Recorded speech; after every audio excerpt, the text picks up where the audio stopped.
नमस्कार विद्यार्थी मित्रांनो, स्पेक्ट्रम एज्युकेशनच्या स्पेशल लेक्चर सिरीज मध्ये तुमचं स्वागत। आज आपण फिजिक्स इन म्युझिक बघणार आहोत की म्युझिक सगळ्यांनाच माहिती, सगळेजण म्युझिक लवर्स असतात। आजकालची जनरेशन तर खूप जास्त म्युझिक लवर्स आहे। आजकाल आपण इन्स्टावर रील्स पोस्ट करतोय, स्टोरी टाकतोय, पण आपण पहिले काय बघतो की बॅकग्राऊंड म्युझिक काय पाहिजे, राईट? सो म्युझिकचे लवर्स आजकाल सगळेच जण आहे, पण त्याच्यामधलं फिजिक्स काय आहे हे पण आपल्याला माहित पाहिजे। सो आज आपण त्या म्युझिक मधला थोडंफार फिजिक्स थोडंसं इंटरेस्टिंगली बघू आणि तुम्हाला नक्कीच मजा येईल। माझ्यासोबत राहा आणि तुम्हाला नक्कीच हे फिजिक्स काय असतं या म्युझिक मध्ये थोडं एक्सपेरिमेंटली आपण या गोष्टी बघू। काही हिस्टोरिकल थिंग्स बघू की काय कसं झालं असेल, ताल काय असतं हे बघू, बीट्स काय असतात हे बघू। या सगळ्या गोष्टी आज आपण या लेक्चर मध्ये बघणार आहोत, तुम्हाला नक्कीच मजा येईल। So, exploring the physics in music, and I am your sir, Indrajit Srivastava. So basically, music म्हणजे काय? म्युझिकला काय म्हटलं गेलं? So music is a form of physics. When you are listening to music, you are actually enjoying different frequencies of sound. Generally, प्रत्येक साऊंडला त्याच्या frequencies असतात। मी जो बोलतोय माझा काहीतरी फ्रिक्वेन्सीचा टोन आहे, मी हाय ऑक्टेव्ह मध्ये बोलणार आहे तर माझी ती फ्रिक्वेन्सी वाढणार आहे। प्रत्येक साऊंडला त्याचा एक फ्रिक्वेन्सीचा झोन असतो। सो म्युझिक म्हणजे काय? खूप सारे इन्स्ट्रुमेंटचा आवाज एकत्र येतो आणि खूप साऱ्या गोष्टी एकत्र येतात। म्हणजेच काय, when you are listening to music you are actually enjoying different frequency of sound. खूप साऱ्या वेगवेगळ्या डिफरंट फ्रिक्वेन्सी आपण एन्जॉय करतो या साऊंड मध्ये। सो या काही गोष्टी आहेत। आता बघा, सो म्युझिक म्हणजे काय? So music is made of organised sound waves. जे साऊंड वेव्ह आहे, जे आवाजाचे जे वेव्स आहे, माहिती ना, वेव्हचे दोन टाइप्स आहे। एक असतं काय ट्रान्सव्हर्स वेव्ह, एक असतं काय लॉन्जिट्युडिनल वेव्ह। काही जणांना माहित नसते, पण त्याच्याशी आपल्याला घेणं देणं नाही। आपल्याला रियालिटी आपल्याला समजून घ्यायची। आपण जे आवाज काढतो, जिथून आवाज येतो तिथं ती वेव्ह आपल्या कानापर्यंत जाते आणि मग आपण तो आवाज ऐकतो। म्हणजे त्या वेव्हजला आपण म्हणू साऊंड वेव्स। त्याला काय म्हणायचं? साऊंड वेव्स म्हणायचं। मग आता music is made of organised sound wave. मग ऑर्गनाइज्ड साऊंड वेव्ह म्हणजे कशी ऑर्गनाइज केली राहते ती साऊंड वेव्ह म्युझिक मध्ये बघा। हा नॉर्मल फॉर्म आहे एखाद्या वेव्हचा। So pure tones, regular wave of single frequency. एक कोणती पण फ्रिक्वेन्सी मी लावली, जर आपल्याकडे बघा फ्रिक्वेन्सी जनरेटर राहतात, टिंग, एक ती फ्रिक्वेन्सी वाजते, तर त्याचा हा नॉर्मल फॉर्म आहे त्या फ्रिक्वेन्सीचा, त्याच्यामध्ये काही चेंजेस नाही, बरोबर? किंवा मी एक गिटार कन्सिडर केली, गिटारची पहिली स्ट्रिंग वाजवतो, ती कशी वाजते? टिंग। हार्मोनियमचा पहिला मी एक सा वाजवतोय, हवा देतोय, सा। ही वेव्ह निघते बाहेर। सो ही वेव्ह काय? सिंगल टोनची एक सिंगल वेव्ह आहे। नॉइज काय असतं माहिती का? आपण डीजे वगैरे लावतो, खूप सारे नॉइज एकत्र येतात, त्यात आपल्या बोलण्याचा आवाज एकत्र येतो, हे सगळं नॉइज एकत्र येतो, तर ही वेव्ह आहे ना मिसमॅच होऊन जाते। सो नॉइज आपण असं दिसतो, खूप साऱ्या फ्रिक्वेन्सी एकत्र आहे, काही असं रेग्युलर एक पॅशनेट फॉर्म नाही त्याचं, खूप सारे फ्रिक्वेन्सी एकत्र आहे। सो नॉइज म्हणजे काय? Generally no characteristic frequency. एक कोणती तरी फ्रिक्वेन्सी आहे का? नाही, खूप सारे कॉम्बिनेशन आहे त्या सगळ्या फ्रिक्वेन्सीचा, आणि म्हणून हे नॉइज आपण या पद्धतीने बघू शकतो। ही नॉइज वेव्ह आहे, ही प्युअर टोनची प्युअर वेव्ह आहे। पण आता म्युझिक म्हणजे काय? म्युझिक मध्ये काही नॉइज पण असतो आणि काही प्युअर टोन पण असतो। बघा मग आता मी म्युझिकची वेव्ह कशी करणार? म्युझिकची वेव्ह आपल्याला या टाइप मध्ये दिसणार आहे। या टाइप मध्ये म्हणजे काय? बेसिकली या बीट्स आहे, बेसिकली या काय आहे? बीट्स आहे। म्युझिक फ्रिक्वेन्सी जनरेटर मध्ये एखादा म्युझिक आपण ऑन केला, या बीट्स आपल्याला दिसतात। सो आता या बीट्स म्हणजे नेमकं हाय काय? या वेव्ह कशा तयार झाल्या? याच्यामध्ये सगळ्या गोष्टी, बरोबर? एखादा आपण हार्मोनियम कन्सिडर केला, आपण कसं टोन लावतो? सा रे ग म, हाय ऑक्टेव्हला आपण जात राहतो, ओके? मग सा नी ध प म ग रे सा, आपण एक लोअर टोन करतोय, राईट? आणि या सगळ्या सारे गामा, आता हे माझ्या आवाजातलं सारे गामा आहे, मी एकदम सॉफ्टली गायले सा रे ग। आता मी हे हाय ऑक्टेव्ह मध्ये पण गाऊ शकतो, म्हणजे इकडे जाऊन सा रे ग म प ध नि सा। सो हे हाय ऑक्टेव्ह झालं, हे वेगळं। सो हे कोणतं पण तुम्ही एक टोन सिलेक्ट करतात आणि त्याच्यावर पूर्ण गाणं तयार करतात, पूर्ण म्युझिक तयार करतात आणि त्या म्युझिकचं सगळं कॉम्बिनेशनने ही तयार झालेली म्युझिकची वेव आहे. सो ही जनरली अशी दिसते आणि या म्युझिकच्या वेव जनरली बीट्स असतात. मग आज आपण बघू की बीट्स म्हणजे काय. आज तुम्हाला माहिती आहे आपण डीजे ला जातो, डीजे वाजवतो, तुम्हाला वाटतं बीट्स आहे, बीट्स आहे, ती बीट्स. बीट्स म्हणजे नेमकं असतं काय तुम्हाला आज या लेक्चर मध्ये कळणार. खूप इंटरेस्टिंग आहे. सो म्युझिकल साऊंड म्हणजे काय, wave with its lowest natural frequency म्हणजे pitch and harmonic characteristic of the tone. मी काय बोललो, जर मला एखादं गाणं वाजवायचंय, जर मी या सॉफ्ट आवाजामध्ये बेस आवाजामध्ये वाजवते तर बेस आवाजामध्येच पहिले वाजवून घेणार. हा, मला हाय ऑक्टेव्हला जायचं तर मला चेंज करावं लागतंय माझं सगळं व्हॉइस. सो म्युझिक म्हणजे काय, तो पहिला सॉफ्ट ऑक्टेव्हचा एक म्युझिक झाला, नंतर हा हाय ऑक्टेव्हचा एक म्युझिक झाला. म्हणजे काय, हा जो म्युझिक आहे तो काय आहे, एक कॉम्बिनेशन आहे, एक फ्रिक्वेन्सी सा आणि त्याचं मल्टिपल रे ग म प ध नी सा, पण याच व्हॉइस मध्ये बोलायचं. सो हे हार्मोनिक्स म्हटलं जातं या गोष्टीला. सो आता आपण हे बघू की हे वेव्स आपल्याला दिसतात ते एक्झॅक्टली होतात कसं काय तयार होतात. मी प्रॅक्टिकली पण दाखवणार तुम्हाला, इथं गिटारचा एक व्हिडिओ लावून दाखवणार की ऍक्च्युअल मध्ये काय होतं. बघा, कोणती पण एक वेव तुम्हाला बोललो नॅचरल वेव आपण अशी काढू शकतो साइन वेव मध्ये. ही एक वेव काढली, हे एक वेव काढली आणि असं कन्सिडर करा ही एक वेव इकडून तिकडे जाते राईट हँड साइडला आणि इकडून ही वेव एक लेफ्ट हँड साइडला, या साइडला ही वेव एक जात आहे, बरोबर. जेव्हा ही एक वेव इकडून अशी जातीये, सेम एम्प्लिट्यूड सगळं सेम, आणि दुसरी वेव तिकडून येते सेम एम्प्लिट्यूड सगळं सेम, जेव्हा हे वेव काय होणार, कंबाईन होणार, तर आपल्याला हे कॉम्बिनेशन दिसणार आहे, बरोबर आहे. हे कॉम्बिनेशन दिसणार आहे. या कॉम्बिनेशनला म्हणायचं स्टेशनरी वेव किंवा स्टँडिंग वेव. काय म्हणायचं, स्टेशनरी वेव किंवा स्टँडिंग वेव. हे म्युझिक मधले ही वेव इम्पॉर्टंट आहे. मग आता स्टेशनरी वेव म्हणजे स्टँडिंग वेव म्हणजे काय, जर बघा एक इथं पण एक भिंत आहे, इकडं पण एक भिंत आहे, दोन भिंतींच्या मध्ये ही मी दोरी ठेवली, ही काय लावली मी, दोन भिंतींच्या मध्ये एक दोरी ठेवली आणि या दोरीला मधून मी हिनावलं, म्हणजे असं प्लकिंग केलं, बरोबर. असं दाबलं आणि सोडलं तर काय दिसणार, मी दाबलं आणि सोडलं तर ते वेव्स दिसणार आहे. आणि तुम्ही नीट बघाल तर त्या वेव्स अशा दिसतात आपल्याला, बरोबर आहे. कॉम्बिनेशन दिसतात, एक दोन दोन तीन लूप्स दिसतात, असे गोल गोल लूप्स दिसणार आहे.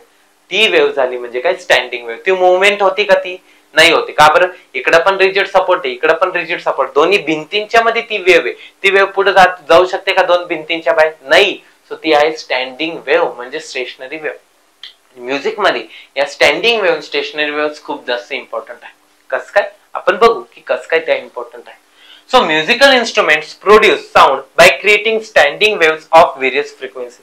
याच्यावर हे इम्पॉर्टंट आहे की म्युझिकल इन्स्ट्रुमेंट्स काय कसं काय साऊंड तयार करतात, कोणत्या गोष्टीने, तर ते काय कोणत्या वेव्ह यूज करतात, स्टँडिंग वेव्ह यूज करतात. हे एक्झामला एमसीक्यू ला येऊ शकतं की ते काय यूज करतात, स्टँडिंग वेव्ह यूज करतात किंवा स्टेशनरी वेव्ह आपण म्हणू शकतो. If standing wave is not created, then either no sound is heard or only noise, a mixture of sound is heard. जर स्टँडिंग वेव्ह तुम्ही तयार केलं नाही तर म्युझिक तुम्हाला ऐकू नाही येणार, तुम्हाला फक्त आवाज ऐकू येईल, नॉइज ऐकू येणार, एक प्रॉपरली म्युझिक ऐकून येणार. म्युझिक ऐकायचं आहे मग स्टँडिंग वेव्ह पाहिजे, असं वेव्ह फॉर्म पाहिजे. बघा, notes are made from the combination of various frequencies of standing wave. या स्टँडिंग वेव्हचे जे वेगवेगळ्या फ्रिक्वेन्सी त्यांचे कॉम्बिनेशन करून आपण नोट्स तयार करतो. आता नोट्स काय असतात तुम्हाला माहिती आहे ना, सारे गा म पद नि सा, या नोट्स आहेत. प्रत्येक गाणं आपण या सारे गा म पद नि सा मध्ये वाजवू शकतो. इथं मी दाखवतो तुम्हाला काही थिंग्स. आता बघा, हे गिटार आहे, गिटारचे 6 स्ट्रिंग असतात. आता त्या स्टँडिंग वेव्स तुम्हाला इकडून एक वेव्स, इकडून एक वेव्स, एक लूप दिसणार आहे. बघायचंय तुम्हाला तो लूप, आपल्याला 2 लूप्स बघायचे. आता बघा, इथं मी तुम्हाला तेच टाइप, इथं काय करतो, ही स्ट्रिंग आहे, इथं पण अटॅच एक स्ट्रिंग आहे, तिथं पण अटॅच आहे, दोन्ही रिजिड सपोर्ट आहे. आजूबाजूला मी काय केली, ती अटॅच केली आणि मी त्या अटॅचमेंटला मधून काय करतो, प्लकिंग करतो. म्हणजे इथून काय करणार आहे, मी इथून प्लकिंग करणार आहे. जेव्हा प्लकिंग करणार आहे, बघा दिसतंय sound wave, stationery wave. So basically loop दिसतंय बघा इकडं. Is this clear? बघा किती लूप्स आहे. सो हे सगळे काय झाले, लूप्स. जेव्हा मी या स्ट्रिंगला प्लकिंग केलं तेव्हा लूप्स तयार झाले. आणि म्युझिकल इन्स्ट्रुमेंटचं फिजिक्स हेच आहे. जेव्हा आपण प्लकिंग करणार किंवा इन्स्ट्रुमेंट मधून आवाज काढायचा तर त्याला साऊंड वेव्हज द्या. ते स्वतः पण साऊंड वेव्हज तयार करताय. तुम्ही म्हणणार सर बासरीमध्ये का साऊंड वेव्ह आहे का? हो, बासरीमध्ये पण साऊंड वेव्ह आहे. आणि ती कशी वेव्ह आहे, ती कशी स्टेशनरी वेव्ह आहे, मी तुम्हाला दाखवतो जेव्हा आपण बासरीचं सेक्शन बघू. सो बेसिकली आता तुम्हाला कळालं की स्टँडिंग वेव्ह कशी दिसते. Okay, so these are the standing wave. Now beats म्हणजे काय असतात हे इम्पॉर्टंट आहे. सो आता बीट्स म्हणजे काय असतात नीट लक्ष द्या. मी काय बोललो, पहिले एक नॉर्मल फ्रिक्वेन्सीची वेव्ह आली, दुसरी एक नॉर्मल फ्रिक्वेन्सीची वेव्ह आली. दोघांमध्ये फ्रिक्वेन्सीचा डिफरन्स खूप कमी, म्हणजे एक साची वेव्ह आहे आणि एक रे, बरोबर. दोघांमध्ये फ्रिक्वेन्सी एकदम कमी. सो त्या दोन्ही वेव्हज एकत्र आल्या आणि ते आता काय होणार आहे, कंबाईन होणार. जेव्हा ते कंबाईन होणार, एकमेकांना कंबाईन होणार, तेव्हा मला अशी वेव्ह दिसते. एक जास्त आवाज येतो, मग कमी आवाज येतो, मग जास्त आवाज येतो, मग कमी आवाज येतो, मग जास्त आवाज येतो, मग कमी आवाज येतो, मग जास्त आवाज येतो, कमी आवाज. याला म्हणायचं वेव्हचं बीट्स म्हणायचं. याला आपण म्हणतो बीट्स तयार करणं. सो ह्या काही थिंग्स आहे की बीट्स. तुम्ही पण आपल्या मोबाईल मध्ये एक फ्रिक्वेन्सी जनरेटर असतो. जेव्हा तुम्ही फ्रिक्वेन्सी जनरेटर ओपन करणार, ते तुम्हाला वेगवेगळी फ्रिक्वेन्सी जेव्हा ऍड करणार, तेव्हा तुम्हाला दिसणार की याच्यामध्ये काय बीट्स तयार झालेले. वेगवेगळ्या बीट्स आपण त्याच्यामध्ये काय करू शकतो, तयार करू शकतो. एकची फ्रिक्वेन्सी जास्त घ्यायची, एकची फ्रिक्वेन्सी कमी घ्यायची, आणि त्या फ्रिक्वेन्सीने आपल्याला बीट्स म्हणजे जास्त आवाज दिसतो, कमी आवाज वाटतो, परत जास्त आवाज येतो, परत कमी आवाज वाटतो. या गोष्टीला काय म्हणायचं, बीट्स म्हणायचं. सो हे आहे बीट्स. मग आता मला बीट्स बघायचं आहे. सो एक्झॅक्टली बीट्स म्युझिक मध्ये कुठे यूज होतात? मी काय बोललो, जास्त आवाज कमी आवाजचं सगळं कॉम्बिनेशन म्हणजे बीट्स, आणि त्या बीट्सवर सगळं गाणं तयार होत आहे आपलं. मग आता जेव्हा म्युझिक कंपोजर एखादं गाणं तयार करत आहे, बघा एखादं गाणं आपण तयार करतो म्युझिक कंपोजर्स, तुम्हाला माहिती आहे जेव्हा म्युझिक कंपोजर आपण गाणं तयार करायला बसतो, तो डायरेक्टली गाण्याला लय ताल नाही लावत. तो काय करतोय माहिती का तुम्हाला, तो एक पहिले त्याला एक ठेका देतोय, एक बीट्स तयार करतोय की ती beats throughout the background चालू राहील. ती तुम्हाला ऐकून येणार, बरोबर आहे. ती बीट्स तुम्हाला ऐकून येणार, तुम्ही विसरून जाणार की असं काही आहे का, तुम्हाला कळून पण नाही येणार. पण ती beats throughout the background चालू राहील आणि त्या बॅकग्राऊंड मध्ये ते गाणं तयार करताय, त्याला लय देत आहे, आणि ते गाणं आपण ऐकतोय तेव्हा आपल्याला गाणं एकदम प्रॉपरली म्युझिक वाटतंय, कारण त्या बीट्सवर तयार झालेलं. मी एक एक्झाम्पल देतो तुम्हाला बीट्सचं, आणि ते बीट्स कसं आपण म्युझिक मध्ये युज करतो ते इम्पॉर्टंट आहे. पण या सेक्शन मध्ये आपण बेसिकली काय शिकतोय, म्युझिकल फिजिक्स शिकतोय. आतापर्यंत तुम्हाला काय कळालं की म्युझिकल फिजिक्स साठी कोणत्या वेव्हज गरजेच्या आहे, स्टेशनरी वेव्हज गरजेच्या आहे. स्टेशनरी वेव्हज कशा असतात की ह्या वेव्हज कशी तयार होतात, जेव्हा एक वेव्ह पॉझिटिव्ह डायरेक्शनला, एक वेव्ह निगेटिव्ह डायरेक्शनला, म्हणजे दोन अपोजिटली डायरेक्टेड वेव्ह एकत्र येणार, तेव्हा ते स्टँडिंग वेव्ह तयार होणार, तेव्हा त्याला आपण स्टेशनरी वेव्ह म्हणू. आणि या स्टेशनरी वेव्ह म्युझिकल इन्स्ट्रुमेंट मध्ये तयार होतात आणि तिकडून आपल्याला व्हॉइस ऐकू येतो. मग आता या स्टेशनरी वेव्ह झाल्या, आणि किंवा रेग्युलर वेव्ह जर आपण, जसं स्टेशनरी वेव्हची कन्सेप्ट आहे तसं बीट्सची कन्सेप्ट आहे. जसं स्टेशनरी वेव्ह यूज होतात तसं बीट्स पण यूज होतात. मग आता स्टेशनरी वेव्हचा मी व्हिडिओ दाखवला तुम्हाला की गिटार मध्ये कसं स्टेशनरी वेव्ह व्हिडिओ होता, तसं मी बीट्सचं तुम्हाला सांगतो. मग आता बीट्स म्हणजे काय, परत दोन वेव्हज आहेत, बरोबर. पण आता या दोन वेव्हज अपोजिटली डायरेक्टेड नाहीये, या दोन वेव्ह सोबत जात आहे पुढं. सा पण पुढे जाणार आहे, रे पण पुढे जाणार आहे, दोन्ही पुढे जात आहे. सो बीट्स कधी फॉर्म होणार, ते दोन्ही सेम डायरेक्शनला पाहिजे. स्टेशनरी वेव्ह अपोजिट डायरेक्शनला पाहिजे. बीट्स कसं, जेव्हा दोन्ही साऊंड मी स्ट्रेट डायरेक्शनला पुढे पाठवणार, पण दोघांच्या फ्रिक्वेन्सीचा डिफरन्स एकदम थोडासा ठेवणार. ही 450 हर्ट्स असेल, ती 452 हर्ट्स, म्हणजे 450 असेल याला 452 फ्रिक्वेन्सी ठेवणार, आणि त्या म्हणजे दोघांमध्ये डिफरन्स 1 2 2 3 फ्रिक्वेन्सीचा आहे फक्त, आणि ते पुढे जात आहे, आणि पुढे जाऊन ते काय तयार करतात, बीट्स तयार करतात. बीट्स म्हणजे काय, जास्त आवाज कमी आवाज, जास्त आवाज कमी आवाज, याचा ठेका एक प्रकारे तयार करतात. आता म्युझिकल बीट्स तुम्हाला माहिती आहे. आता बघा, जसं तुम्ही महाराष्ट्रातील लोक, मला माहिती आहे, आणि तुम्हाला आपल्या सगळ्यांचा छत्रपती शिवाजी महाराजांचा एक सॉन्ग आहे, तुम्हाला सगळ्यांना माहिती, माझ्या राजार, बरोबर. हे सॉन्ग सगळ्यांना माहिती आहे. आदर्श शिंदे साहेबांनी हे गाणं गायलेलं आहे त्यांच्या भाषेत, आणि याच्यामध्ये तुम्हाला मी दाखवतो की बीट्स कुठे. आता जेव्हा हे गाणं तयार होत होतं तेव्हा म्युझिकल जे कंपोजर्स होते ते कसे बीट्स तयार करत होते ते मी तुम्हाला दाखवतो. मी तुम्हाला सांगतो की बीट्स काय. या सॉन्गचे बीट्स आहे ती ती ना धीना धीना, ती ती ना धीना धीना, हे या सॉन्गचे काय बीट्स आहे. ते बीट्स म्हणजे कस काय वाजवणार आहे, आपल्याकडे तबला आहे तबला, त्याच्यावर हे मी वाजवू शकतो, ती ती ना धीना धीना, ती ती ना धीना धीना.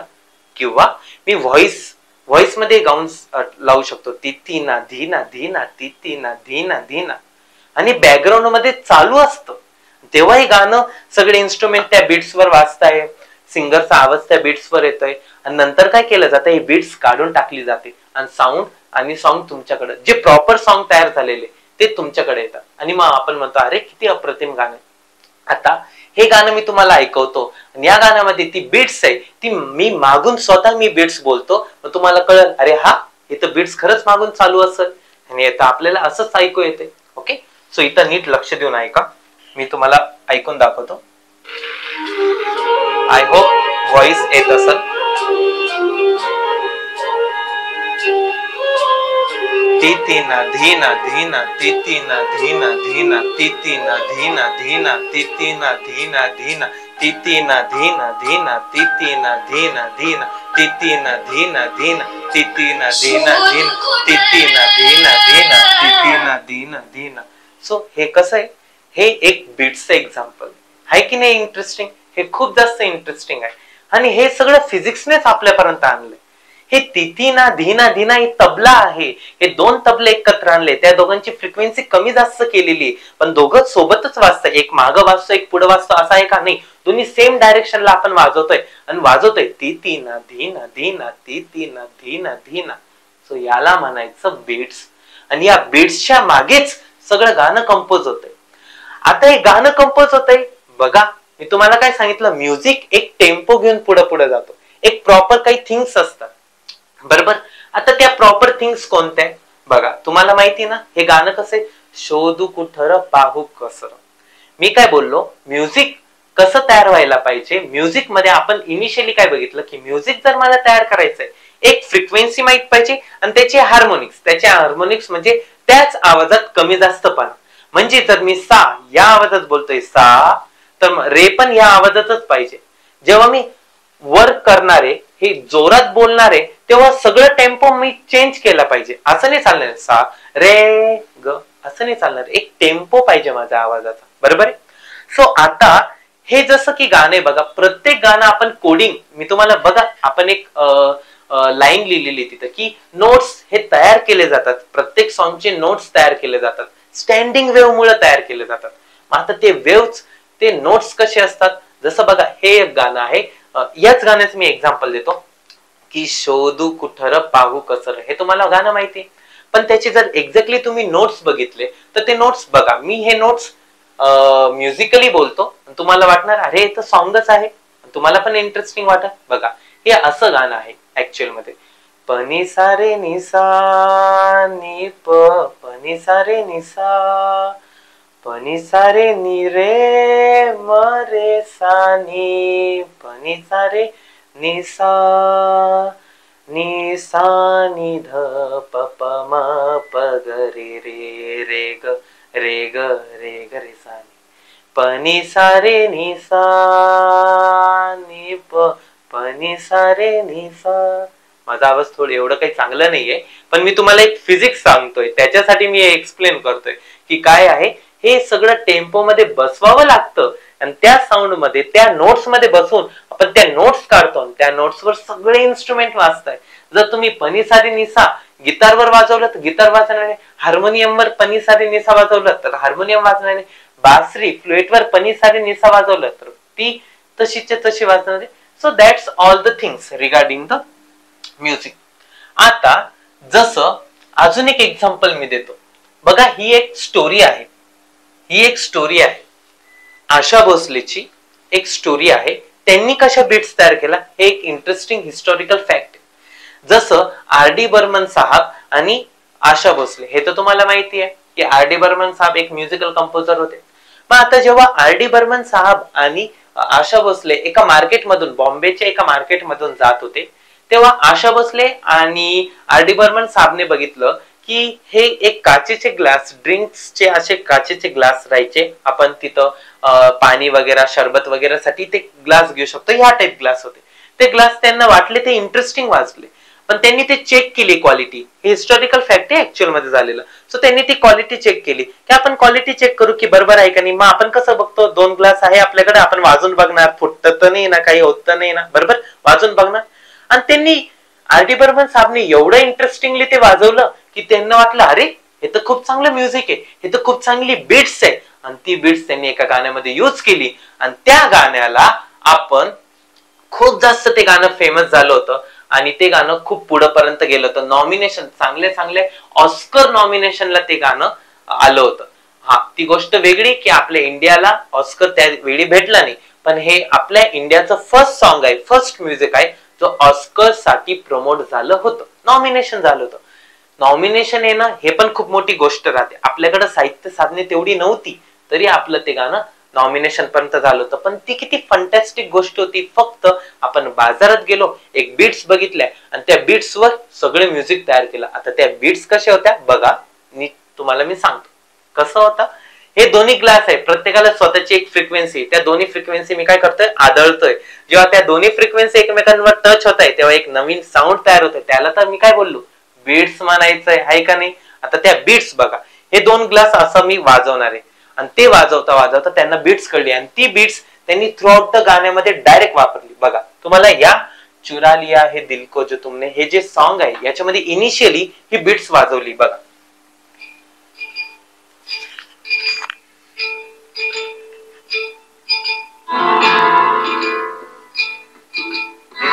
ऐकू येते तुम्हाला.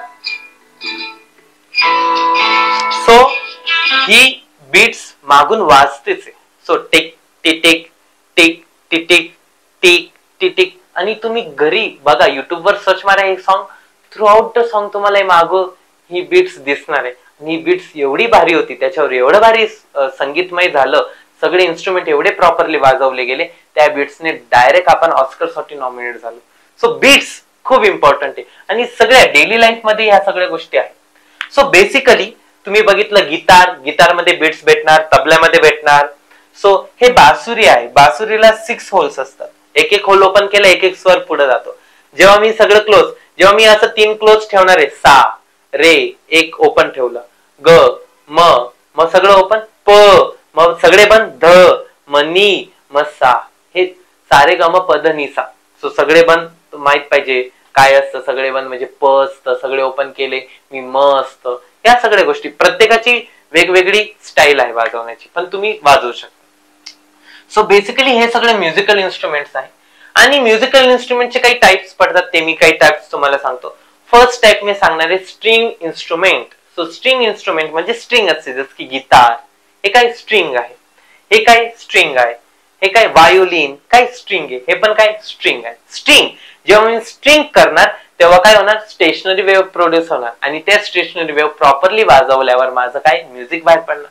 सो हे तुम्हाला माहित पाहिजे. स्ट्रिंग इन्स्ट्रुमेंट एक्झाम्पल काय, वायोलिन. एक्झाम मध्ये विचारलं जाईल violin is a dash dash instrument.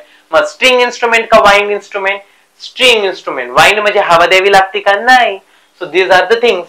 So piano, piano पण स्ट्रिंग आहे. तुम्ही म्हणणार सर कसं, जेव्हा तुम्ही पियानो वाजवता ना त्याच्यावरती पट्ट्या असतात आणि त्या पट्ट्या स्ट्रिंगच्या असतात, त्या स्ट्रिंग वाजवली जाते खाली वर करून. सो हे पण पियानो पण स्ट्रिंग इन्स्ट्रुमेंट मध्ये येतं. गिटार तर तुम्हाला माहिती, वायोलिन तर तुम्हाला माहिती. हाऊ साऊंड इज प्रोड्यूस, याच्यामध्ये साऊंड कसं प्रोड्यूस होतं बघा. Vibrating string produce musical stone. जी व्हायब्रेटिंग स्ट्रिंग आहे ती स्टेशनरी वेव्हज तयार करते आणि त्या स्टेशनरी वेव्हज काय तयार करतात, तो म्युझिक तयार करतात. सो या गोष्टी important. Strings can be plucked, bowed, strummed और हॅमर्ड. हॅमर पण करू शकतो त्या स्ट्रिंगला. हे बघा, हे तुम्हाला माहिती आहे ना, हॅमर करतो. याला स्पेशल काहीतरी नाव आहे, संतूर म्हणतात वाटतं त्याला, हो आय थिंक. सो ते पण एक भारी आहे. Length of the string determines the pitch. जर जास्त मोठी लेंथ असेल तुमच्या स्ट्रिंगची, पिच पण कशी असेल तुम्हाला माहित पाहिजे. Pitch frequency is inversely proportional to length. जेवढी जास्त लेंथ तेवढी फ्रिक्वेन्सी काय कमी, आणि जेवढी कमी लेंथ तेवढी फ्रिक्वेन्सी काय जास्त. सो हे लेंथ वाईज राहतात. बघा इथं लेंथ आहे, इथं फ्रिक्वेन्सी कमी पाहिजे तर ही वाजवा, फ्रिक्वेन्सी जास्त पाहिजे ही वाजवा, आपण चेंज करू शकतो. बरोबर. हे पण तानपुरा पण वर खाली वाजवतो, म्हणजे मध्ये रब करतो म्हणजे वरतून लेंथ काही कमी, मग खाली केलं अजून लेंथ वाढली, फ्रिक्वेन्सी वाढली, अजून खाली केलं वाढली, किंवा खालून मेजर केलं तर खालून पहिले लेंथ कमी आहे, मग वरती मी वाजवतोय लेंथ वाढली, अजून वाढवायची, अजून वरती वाढवणार, लेंथ वाढली. सो हे लेंथवर डिपेंड असतं, हे तुम्हाला माहित पाहिजे. सो या सगळ्या काही गोष्टी आहेत. हे स्ट्रिंग इन्स्ट्रुमेंट आहे. त्याच पद्धतीने ब्रास और woodwind instrument. Woodwind म्हणजे काय, मी वाइंड टाकणार, हवा टाकणार, बरोबर. सो आता बघा, हे तुम्हाला मी नाही का सांगितलं, हे स्टेशनरी वेव्हज आहे, plus first harmonic, second harmonic, हे तुम्हाला आता काही गरजेचं नाही. जेव्हा तुम्ही 12th फिजिक्स जेव्हा स्टडी करणार, ह्या गोष्टी गरजेचं. आता आपल्याला समजून घ्यायचंय की एक्झॅक्टली या म्युझिक मध्ये पण एक इंटरेस्टिंग फिजिक्स आहे. सो एक्झाम्पल्स काय, हे काही एक्झाम्पल्स, सॅक्सोफोन वगैरे, हे एक्झाम्पल्स आहे वाईन इन्स्ट्रुमेंटचे. मग फ्लुइडची ट्यून बघा अशी दिसते, क्लॅरिनेटची अशी दिसते, याची अशी, सॅक्सोफोनची अशी दिसते, आपण लिहू शकतो. सो याच्यामध्ये साऊंड कसं प्रोड्यूस होतंय की vibrating column of air produces musical string. तिथं व्हायब्रेटिंग स्ट्रिंग तुम्हाला एक्झाम मध्ये येईल ना, स्ट्रिंग इन्स्ट्रुमेंट मध्ये साऊंड कसं प्रोड्यूस होतं, व्हायब्रेटिंग स्ट्रिंग. इथं व्हायब्रेटिंग एअर कॉलम. बघा ही बासरी आहे, बासरीमध्ये मी फुकतोय हवा, हवा फुकतोय म्हणजे फुकतोय, बासरीचा जो आतला पोकळ भाग आहे त्याच्यामध्ये हवा आहे, एअर आहे. एअर काय होती, फुकली जाते. एअर काय होती, मग तिथं व्हायब्रेट होती त्या बासरीमध्ये, कारण त्याला जायला जागा नाही. एखादं होल क्लोज केलंय तर अजून मी प्रेशर अप्लाय करतोय, तर काय एअर काय होती, व्हायब्रेट होती. So vibration of air column, तो पूर्ण एअर कॉलम, हे इम्पॉर्टंट आहे. सो वूड वाइंड्सच्या इन्स्ट्रुमेंट मध्ये साऊंड कसं प्रोड्यूस होते, इज प्रोड्युस्ड बाय काय, व्हायब्रेटिंग कॉलम ऑफ एअर. हे तुम्हाला माहित पाहिजे. या काही थिंग्स आहे. मग याच्यामध्ये पण तेच आहे की लेंथ ऑफ त्या एअर कॉलम, आता त्या एअरची, त्या बासरीची लेंथ जिथं मी वाजवतोय ती कमी जास्त लेंथ केली तर इथं पिच फ्रिक्वेन्सी काय होणार आहे, कमी जास्त. तिथं काय होतं, स्ट्रिंग कमी जास्त केली तर फ्रिक्वेन्सी चेंज होत होती. सिंपल. त्याच्यानंतर परक्युशन इन्स्ट्रुमेंट. परक्युशन म्हणजे काय, तबला. आपण नाही का असं पाडदा लावतो आणि जे वाजवतो त्याला म्हणतो परक्युशन इन्स्ट्रुमेंट. सो एक्झाम्पल हे सगळं आहे, तबला वगैरे, हे सगळे परक्युशन इन्स्ट्रुमेंट आहे, ड्रम वगैरे. सो ड्रम साऊंड प्रोडक्शन, ड्रम विषयी सांगितले ते. A tightly stretch membrane produces sound vibration. तुम्हाला विचारणार परक्युशन इन्स्ट्रुमेंट मध्ये कसं साऊंड प्रोड्यूस होतं, टाइटली वाउंड, काय, टाइटली स्ट्रेच मेम्ब्रेन, ती मेम्ब्रेन आहे, तो पडदा आहे, त्याच्यामुळे साऊंड तयार होते. मग इन्स्ट्रुमेंट आर स्ट्रक विथ, कशाने, हँडने, हॅमरने वाजवा, हाताने वाजलं तरी तबला वाजणार आहे, काहीतरी हॅमर टाका त्याच्याने पण ढोल ताशा वाजणार आहे, ढोल वाजणार आहे. The size and tightness of drum head determines the pitch. जेवढं इथं पिच फ्रिक्वेन्सी कमी जास्त करायचंय, कशाने, जेवढं जास्त टाइटनेस असेल, जेवढं जास्त साईज असेल. एक तबला बघा असा मोठा राहतो, एक तबला छोटा राहतो, साईज कशी आहे, स्ट्रेचनेस कशी आहे, त्याला पण बाहेरून काही ब्लॉक्स असतात. इथं आहे का तबला दाखवलेला, मी दाखवतो तुम्हाला. ते कमी जास्त केले ना तर स्ट्रेचनेस कमी जास्त करू शकते, त्याच्याने फ्रिक्वेन्सी कमी जास्त होणार. या काही गोष्टी आहेत. बघा हे तबला आहे ना, तबल्याचे बाहेर अशा दोऱ्या असतात, त्या दोऱ्या आपण तिथे ना असं ब्लॉक असतं, एक ब्लॉक असं कमी जास्त वर खाली केलं का स्ट्रेचनेस वगैरे या गोष्टी आपण करू शकतो. So that's all about the musical physics. बासरीमध्ये पण आपण खूप सुरेख पद्धतीने ते बासरी वाजवू शकतो, त्याला एअर कॉलम लागतो. सो बेसिकली या चॅप्टर मध्ये आपण बघितलं की म्युझिक प्रोडक्शन साठी स्टेशनरी वेव्ह पाहिजे. स्टेशनरी वेव्ह अशा वेव्ह येते ऑपोजिटली डायरेक्टेड जवळ येतात. आणि त्याच्यानंतर आपण बघितलं की बीट्स, बीट्स म्हणजे अशा आहे ते ऑपोजिटली डायरेक्टेड नाही, ते समोर एका साईडला सेम डायरेक्शन मध्ये जाणारे दोन वेव्हज आहेत, पण त्यांची फ्रिक्वेन्सी खूप कमी याच्यात डिफर आहे, मग ते बीट्स तयार होते. आणि beats are the basic foundation for music industry. Okay. मग त्याच्यानंतर आपण म्युझिक मध्ये टाइप्स बघितले इन्स्ट्रुमेंटचे. पहिलं बघितलं कोणतं हो, पहिलं आपण बघितलं कोणतं, स्ट्रिंग इन्स्ट्रुमेंट. स्ट्रिंग इन्स्ट्रुमेंट काय, स्ट्रेच करायची स्ट्रिंग आणि लेंथ ऑफ स्ट्रिंग डिसाइड करणार, फ्रिक्वेन्सी कमी जास्त करायची का नाही. ओके. आणि त्याच्यामध्ये व्हायब्रेटिंग लेंथ साऊंड नोट्स तयार करणार, एवढंच लक्षात ठेवायचं, जास्त नाही. सेकंड मध्ये आपण बघितलं वाइंड इन्स्ट्रुमेंट. वाइंड इन्स्ट्रुमेंट मध्ये vibrating air column, air column काय होतं, व्हायब्रेट होतोय आणि ते आपलं साऊंड प्रोड्यूस करणार, बस एवढंच लक्षात ठेवायचं. एअर कॉलमची लेंथ कमी जास्त केली तर काय होणार, फ्रिक्वेन्सी वेगवेगळ्या होती. त्याच्यानंतर आपण बघितलं परक्युशन इन्स्ट्रुमेंट. जी स्ट्रेच मेम्ब्रेन असते ती मेम्ब्रेन काय तयार करते, फ्रिक्वेन्सी तयार करते, टोन्स तयार करते. ती जास्त टाईट झाली तर फ्रिक्वेन्सी चेंज होणार, कमी टाईट झाली तर फ्रिक्वेन्सी चेंज होणार. हे सगळ्या गोष्टी इम्पॉर्टंट आहे आणि हे सगळं आपण sound wave. So stationary wave sound वेव्हचाच एक भाग आहे, बीट्स साऊंड वेव्हचाच एक भाग आहे. सो या सगळ्या काही गोष्टी इम्पॉर्टंट आहे. साऊंड वेव्ह हे खूप जास्त इम्पॉर्टंट आहे डेली लाईफ मध्ये.